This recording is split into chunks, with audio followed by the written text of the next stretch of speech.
Awit 49:7-9.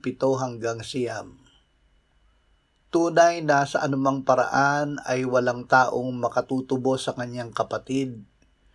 Niibigay sa Diyos ang kabayaran ng kanyang buhay, sapagkat ang pagtubo sa kanyang kaluluwa ay mahal at dapat siyang huminto magpakailanman. Na siya'y patuloy na mabuhay magpakailanman, na siya'y huwag makakita ng kabulukan. Ang saligan ng pag-aaring matuwid sa atin. Ang tanging batayan ng pagpapawalang sala ng Diyos sa atin ay ang pagsunod ni Hesukristo sa Ama hanggang sa kamatayan sa krus. Si Hesukristo ang matuwid na inihandog ng Ama sa ikapagpapatawad ng kasalanan ng sanlibutan.